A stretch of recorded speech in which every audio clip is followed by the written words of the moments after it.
안녕하세요. 보통 엄마표 영어의 최근주입니다. 오늘은 리딩맘을 위한 추천책 두 번째 시간으로 회복 탄력성이라는 책을 가져왔습니다. 책 읽기의 중요성을 아시는 부모님들에게 추천하고 싶은 책이거든요. 저는 중학교 때부터 책을 많이 읽었고요. 그리고 이제 인터넷 서점 알라딘에서도 3년 반 동안 책을 읽고 리뷰를 쓰는 일을 했거든요. 그래서 책을 읽으면 이 저자가 정말 하고 싶은 얘기가 무엇일까? 그런 핵심을 좀 파악할 수 있게 되었어요. 저뿐만 아니라 책을 많이 읽는 아이들의 머릿속에 그런 루트가 다 이제 생긴다고 생각을 하거든요. 제가 발견한 이 책의 핵심은 성공하면 행복해진다가 아니라 행복하면 성공한다 라는 것입니다.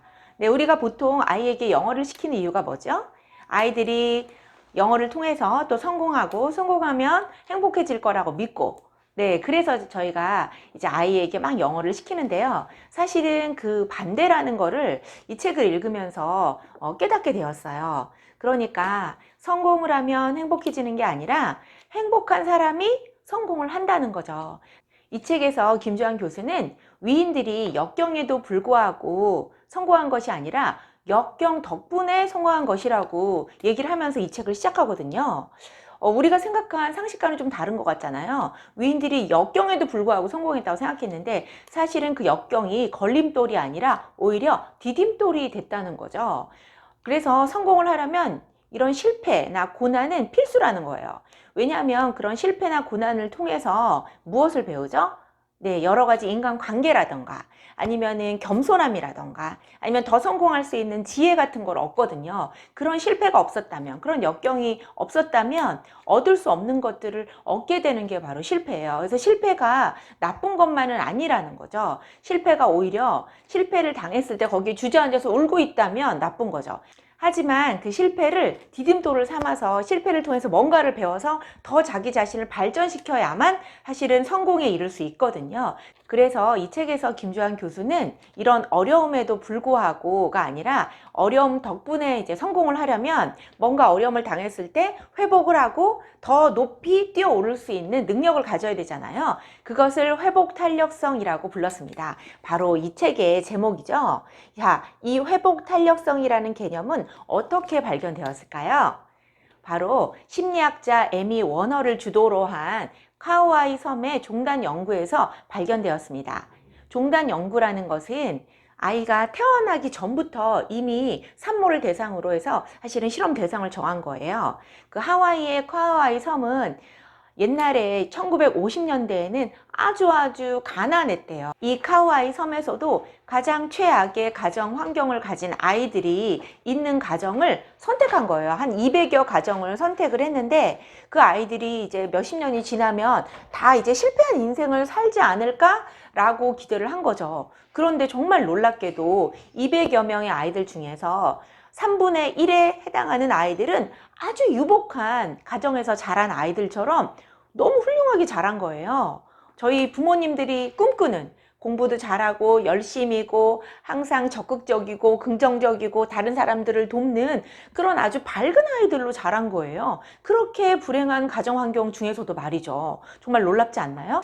이 회복 탄력성이 높은 아이들이 어떤 공통점을 가지고 있었는지 발견을 했거든요. 그 한 가지 공통점은 바로 자기 자신을 있는 그대로 이해해주고 받아주는 어른이 한 명은 있었다는 거예요. 그게 엄마든 아빠든 상관이 없어요.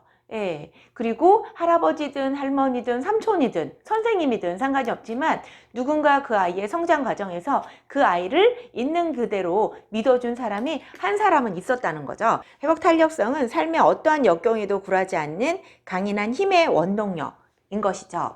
그래서 이 회복 탄력성만 있다면 어떤 어려움에도 이겨나갈 수 있다는 건데요. 이 회복 탄력성을 더 길러주려면 어떻게 해야 할까에 대해서 이 책의 저자인 김주환 교수는 긍정적인 뇌를 만들어줘야 한다고 말하고 있습니다. 자, 뇌가 더 긍정적으로 생각하는 그런 뇌를 가진 사람은요, 실패에서도 더 잘 배우고, 그리고 새로운 것에 도전하는 그런 경향도 많고요. 그리고 이게 뇌가 긍정적일 때 창의적인 아이디어도 더 잘 나온다는 거죠. 그래서 긍정적인 뇌를 가진 사람이 더 행복하겠죠. 그리고 더 행복한 사람이 성공할 가능성이 더 높은 거예요. 왜냐하면 실패에서도 배우고 새로운 것에도 또 도전하고 그리고 창의적인 아이디어를, 획기적인 아이디어를 낼 수 있기 때문이죠.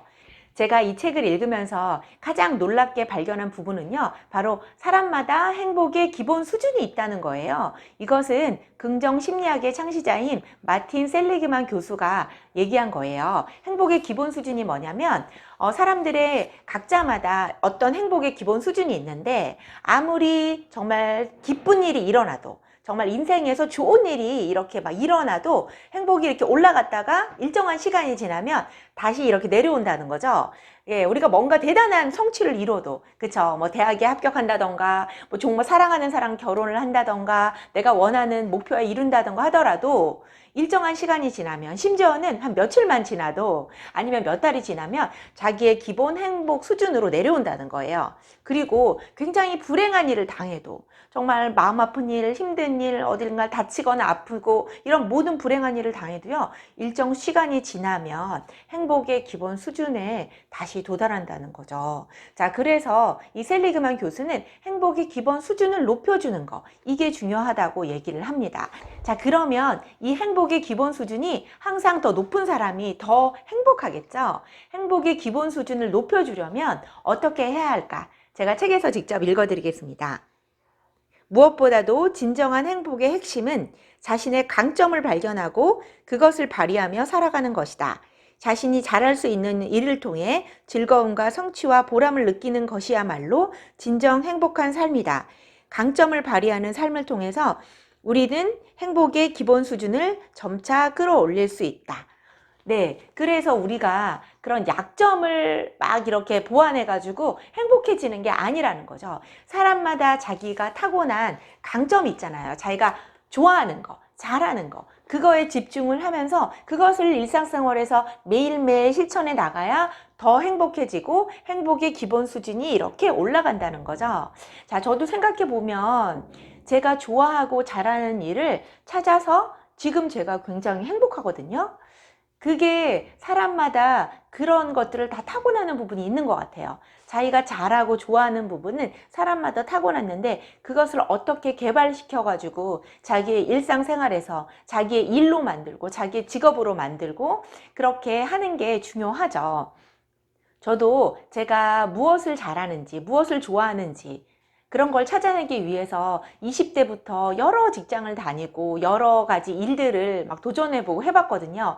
정말 내가 가장 좋아하고 열정을 바쳐서 할 수 있는 일이 뭘까? 근데 그거를 발견해내기가 쉽지가 않았어요. 그런 상태로 제 나이 이제 40이 되었는데 40이 되니까 정말 경제적으로도 풍족하지도 않고 제가 원하는 어떤 일을 발견한 것도 아니고 그러다 보니까 막 40이 되었을 때 굉장히 우울했던 기억이 납니다. 한 몇 달이 우울해서 되게 힘들었었는데요.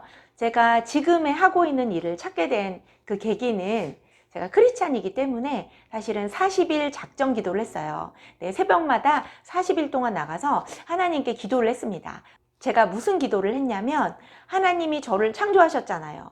저보다 저를 더 잘 알고 계시지 않나요? 제가 무엇을 잘하는지, 어떤 일을 좋아하는지, 무엇을 해야 제가 열정을 가지고 정말 제가 가진 모든 에너지를 최대한 발휘할 수 있는지, 행복하게 일할 수 있는지 하나님이 아시지 않나요? 하면서 그런 믿음을 가지고 기도를 했는데요. 정말 40일 작정 기도가 끝날 때쯤에 이 일을 찾게 되었어요. 영어 책으로 아이들에게 영어를 가르치는 일을 찾게 된 거죠. 그래서 지금 저는 제가 좋아하고 잘하는 일에 집중하다 보니까 누가 물어봐도 저는 아주 행복하다라고 얘기할 수 있거든요. 근데 저뿐만 아니라 모든 아이들이 자기가 못하는 게 아니라 잘하는 부분에 더 집중을 해서 행복한 아이들이 많았으면 좋겠어요.